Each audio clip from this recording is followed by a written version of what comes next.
ng buro. Isang lutuan lang. Ayan, kanin na asin, burong bangus. Ayan, ulam natin. Pipirituhin. Asin.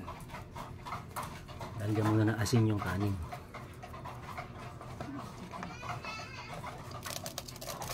Tapos lalagyan ng asin na sapin yung lalagyan ng bowl. Fish. Fish. Yan. Tapos yan. Layer siya. Kanin naman. Kanin na may halong asin para hindi hindi kainin gano'n ng bakterya itong kanin.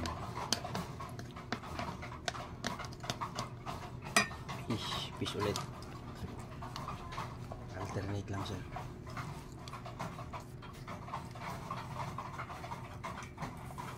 Fish, kanin ulit.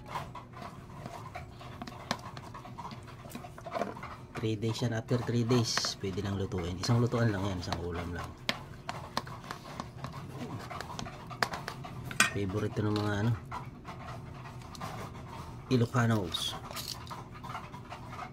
Yun. Kanin.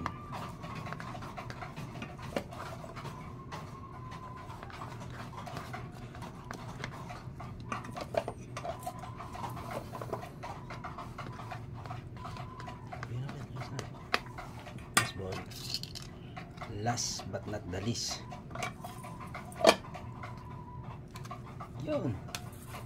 Okay, next upload mga ma'am sir, i-upload ulit natin pag hinango tapos lulutuin na. Thank you for watching.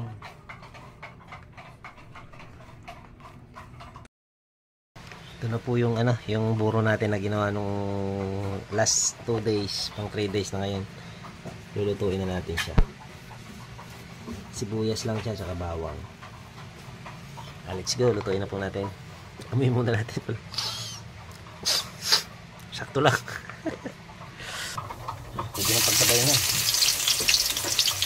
Sabay ng pupula yan. Yan.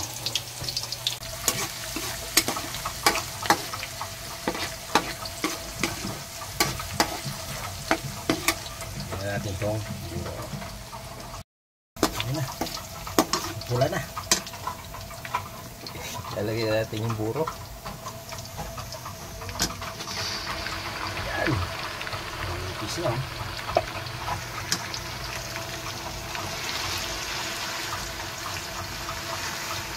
Kailangan maraming mantika pagka niluluto ito. Ayan yung burong bangus.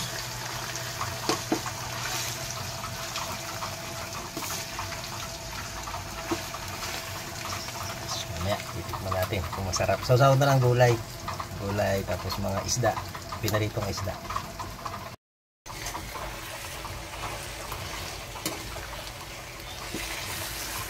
Wala ka na siya. Didikit siya.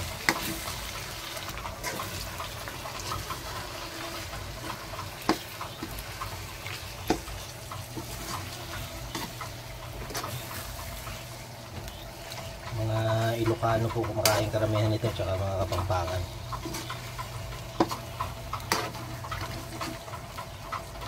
Shout out sa idol natin kay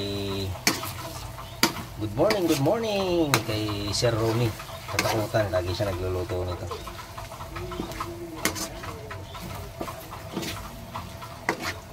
Yan, thank you po.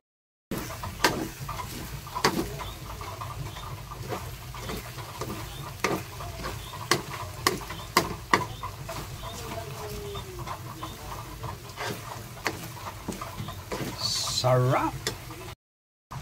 Luto na yung buro natin. Tikman na natin. Durog na yung yung bangus.